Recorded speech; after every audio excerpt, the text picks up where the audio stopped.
So, learning objective 3, we're explaining how the Republican domestic program from 1921 to 1933 would lead to the Great Depression. So the significance of the Republican domestic program from 1921 to 1933 was that it helped create and or stimulate the weakened conditions in the economy which were responsible for the crash and the depression in the 1929. There seems little question that in 1929 the economy was fundamentally unsound. Many things were wrong, but 7 weaknesses seem to have an especially intimate bearing on the ensuing disaster.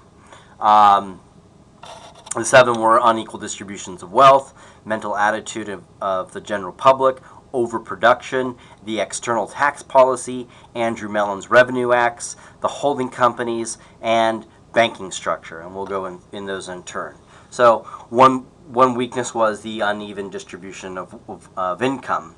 In 1929, the 5% of the population with the highest incomes received approximately 1/3 of all personal incomes. Thus, the lower classes had no purchasing power, while the upper classes engaged in high level of luxury consumption, capital investment, and speculation. The mental attitude of the general public and the way they perceived the economy was also very important. Overly positive and overly negative mental attitudes played important roles, respectively, first in creating the depression and in prolonging it. As a result of artificial profits that were made because of the Republican domestic program, the American public was overconfident in the economy. This led to a great deal of unsound economic practices. A large public than ever before had the money and the leisure to participate in affluent society. A new and growing advertising industry used the psychology that all the new products society manufactures were basic necessities of life. This created a desire to buy. By 1929, advertising had grown into both a major industry and a major institution of social control. Old-time values of thrift and saving gave way to a new economic ethic, which made spending a virtue. The innovation of installment buying made increased consumption feasible for many that it wasn't available to earlier. Psychology played an important role in advertising, as it does today. Since few of the new products could be considered basic necessities, ads had to create the desire to buy. Advertisers often used the implied approval of science, represented by the white-coated doctor who appeared in many advertisements to sell their products. Ad writers also sold products by calling attention to people's insecurities. They came up with a variety of socially unacceptable diseases, including sneaker smell, ashtray breath, and the dreaded body odor. And a lot of this is happening, this insecurity of the self, a lot of this is coinciding directly as a result to this huge influx of people coming into the cities, and which is vastly different than the previous lifestyle people would have lived in. If you think about it, in a rural farming agricultural settings, you know everybody, they know everything about you. And you wouldn't really know that too many people. You would have a good idea about what you were going to do for a living, which would probably be what your mother or father had done for a living and what their mothers and fathers had done for a living. But moving to the city, what becomes of tremendous importance, as it is today, first impressions, right? And what can't you do over? A first impression. And so, because people don't know you, right? They don't know your background. They know nothing about you. You are a dime a dozen. And so, first impressions, in order to gain opportunities in the cities under fierce competition, It's important to have access to products like deodorant, good toothpaste, nice shoes, and if those shoes aren't so don't smell good, to have some sort of product to make them smell good. These kinds of things, right? So you can make good first impressions and keep those impressions lasting. Uneven distribution of income, however, limited the adoption of these new patterns of consumption to more prosperous members of the middle class. Yearly income of about 65% of American families was less than $2,000 at the height of prosperity in the 1920s, which would equate to about $15,000 a year for a family of four. The average family income for the bottom 40% of the population was $725. All right, severe poverty wages. With that amount, a family spent an average of about $290 a year for food, $190 for housing, and $110 for clothing. These expenditures left only $135 a year for everything else. The problem of an uneven distribution of wealth was partially overcome by the dramatic increase in installment buying, or buying on credit. This is the time where all of that begins. People don't have credit cards, but they're able to buy on layaway and through programs through the stores in which they're purchasing through. With easier credit and buying on time, families could spend on the basis of the future as well as current income. It is difficult to realize how revolutionary the philosophy of buy now, pay later was to consumers back then, but this is a new thing, right? And it still explains why so many people are so deeply in debt today. There's just not enough income for people to live the so-called American dream. And this goes on to this day. So with the prospect of good times ahead, consumers abandoned the old-time values of thrift and saving to turn to the new economic ethic.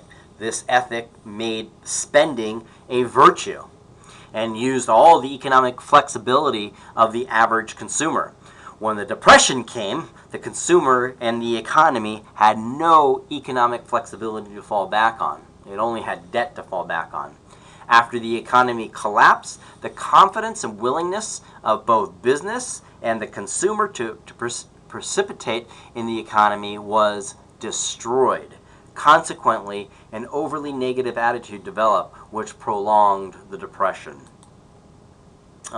Overproduction created as a result of the Republican domestic program was a direct result of excess profits made by big business and was a major contributor to the causes of the Depression.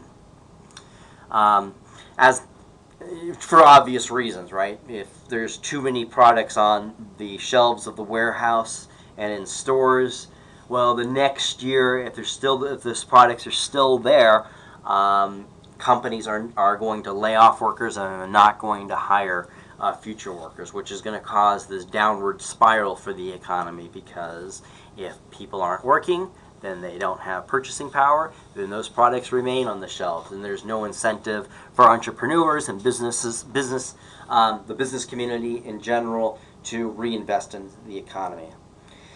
As discussed, the external tax policy created an unhealthy balance in foreign trade. Another weakness was the poor state of economic intelligence. The economic philosophy of Hoover and the Republican presidents of the 1920s, as well as a huge section of the Democratic Party, greatly inhibited Hoover's attack on the Depression and caused the economy to reach its unstable state during the 1920s. This point was demonstrated with Andrew Mellon's revenue acts of the 1920s and the trickle-down theory, which supported these acts. Another area where a misplaced economic philosophy appeared was in dealing with the American tariff system and the idea that a high tariff was good for the total economy. Finally, when the Depression came, the government asked how to advance recovery. The answer from economic advisors was that the budget should be balanced. Both parties, Democrats and Republicans, agreed. This policy meant that there could be no increase in government outlays to expand purchasing power and relieve distress.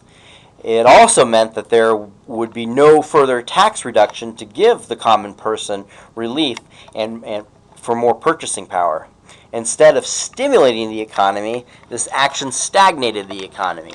The attempts to balance the budget limited efforts to make interest rates low and credit plentiful.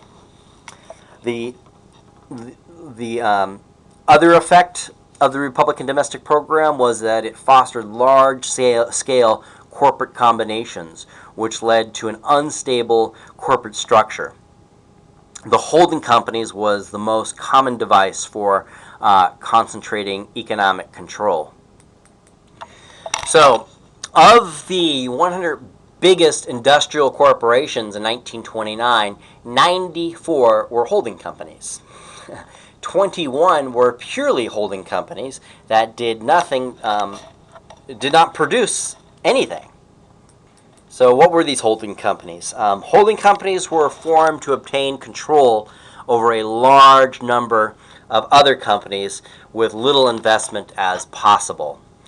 The holding company pyramids would last only as long as earnings of the companies at the bottom were secure, because upstream companies had issued stocks and bonds on downstream companies. So Company 1, for example, if we think about the structure of a pyramid, you got Company 1 up here. We'll say they have 51% control of the companies. 2 and 3 down here, which in turn had 51% over companies of 4, 5, 6, and 7. And in turn, it would go down and down and down. So by the end of the 20s, companies 6 to 8 layers high were commonplace. There was a problem with this type of corporate structure, obviously. If anything happened to the dividends of the downstream companies, upstream companies would be in trouble because they had issued bonds on the stocks of the downstream companies. Once the earnings stopped, the bonds would go into default and the pyramid would obviously collapse. Such a collapse would have a bad effect not only for the business and investment communities, but by operating companies like this, the confidence and investments and spending by larger companies would also be affected. The final weakness was the unsound banking structure. Although the bankers and their policies were not unusually foolish in 1929, the banking structure was inherently weak. The weakness was implicit in the large number of independent units. When one bank failed, this led to other failures. These failures spread with a domino effect as the independent banks were hit with runs, people wanting their money out immediately, coming in mass, triggered by the collapse of another independent bank. Thus, the weak destroyed not only the other weak, but also weakened the strong. Another important factor was many banks were deeply committed to, surprise, surprise, holding company pyramids. This meant that when the pyramids collapsed, the banking system was threatened. When income, employment, and values fell as a result of the Depression, bank failures could quickly become epidemic, and they did. So in the first 6 months of 1929, when the Great Depression began, 346 banks failed in various parts of the country, with aggregate deposits nearly $115 million. When income, employment, and values fell as a result of the Great Depression, bank failures could quickly become a huge disaster for the country. This happened after 1929. So, in final summary, it is in light of the above weaknesses, of the mentioned weaknesses, of the economy that the stock market crashed in the 1930s. The collapse in security values affected the wealthy and the well-to-do. In the world of 1929, this was a vital group. These members disposed of large portions of consumers' income. They were the source of a lion's share of the personal savings and investments. Anything that struck at the spending or investment by this group would, of necessity, have broad effects on expenditures and income in the economy at large. Precisely such a blow was struck by the stock market crash. The stock market crash was also an especially effective way of exploiting the weaknesses of the corporate structure. The subsequent collapse of these systems destroyed both the ability to borrow and the willingness to lend for investment. The crash was also effective in bringing to an end the foreign lending by which the international accounts had been balanced. Finally, when misfortune had struck, the attitudes of the time kept anything from being done about it. This perhaps was the most disconcerting feature of all. So basically, Hoover, the president at the time, would just say, well, market forces will self-correct as they usually do. We'll just wait this out. But this time, this depression was particularly acute to where, unless government stepped in to do something, there was the depression was going to last for generations and generations, because the economy, not just in this country but around the world, had completely collapsed. All right, that is Learning Objective 3. Thank you for staying tuned, and I'll meet you in Learning Objective 4. I know this is a biggie, but this is a huge topic, and it's a topic that is, despite the fact that it's not the most entertaining topic, it's quite relevant. This is a constant worry for us in society, where we have to, as viable and interested citizens of this country, have to take a look at the viability of our economy and the future of our economy. Is it sustainable? Is it? It could be. It could not be. But knowing the ins and outs of it is the first step for that type of deep analysis.